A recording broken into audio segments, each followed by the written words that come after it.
आंवल की एकादशी व्रत कथा और आंवला पूजन का महत्व। नमस्कार साथियों, आइए जानते हैं आंवल की एकादशी व्रत के बारे में। आंवल की एकादशी के दिन आंवले के वृक्ष की पूजा का खास विधान है। फाल्गुन माह के शुक्ल पक्ष की एकादशी आंवल की एकादशी या रंगभरी एकादशी के नाम से जानी जाती है, जो इस वर्ष 20 मार्च को मनाई जाएगी। इस दिन भगवान विष्णु की पूजा करने के साथ साथ आंवला के पेड़ की पूजा करने का विधान है।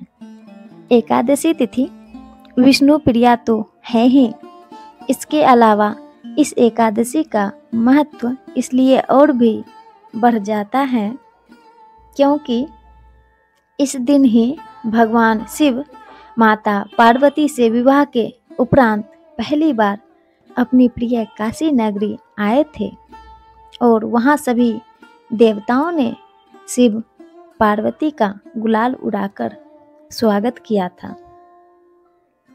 इस दिन जगत के पालनहार श्री विष्णु जी की पूजा उनके परशुराम जी के स्वरूप में की जाती है।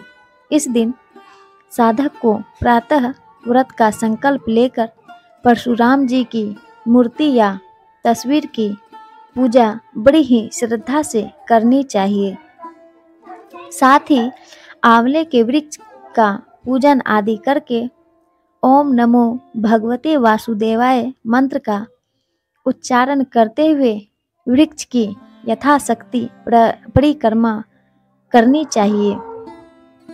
अगर आसपास वृक्ष उपलब्ध नहीं हो तो आंवले का फल भगवान विष्णु को प्रसाद स्वरूप अर्पित करें।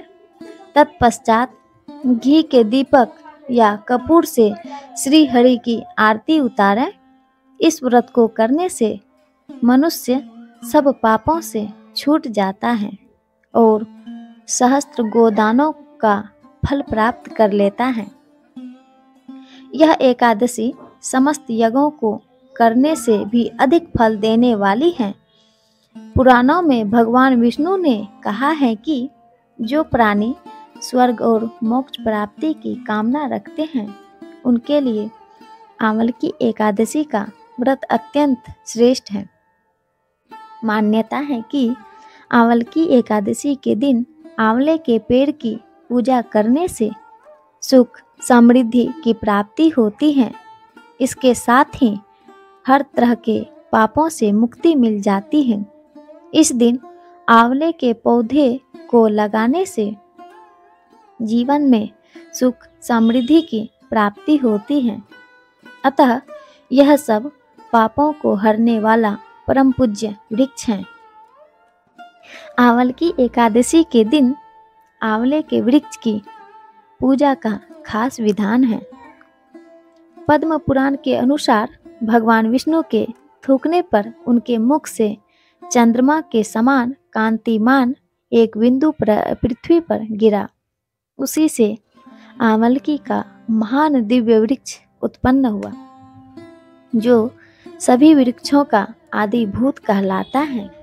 भगवान विष्णु ने सृष्टि की रचना के लिए इसी समय अपनी नाभि से ब्रह्मा जी को उत्पन्न किया।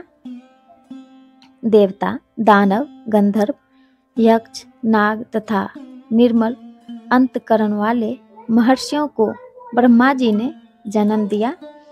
सभी देवताओं ने जब इस पवित्र वृक्ष को देखा तो उनको बड़ा विस्मय हुआ। इतने में आकाशवाणी हुई, महर्षियों, यह सर्वश्रेष्ठ आंवलकी का वृक्ष है, जो विष्णु को अत्यंत प्रिय है। इसके स्मरण मात्र से गोदान का फल मिलता है। स्पर्श करने से 2 गुना और फल भक्षण करने से 3 गुना फल प्राप्त होता है।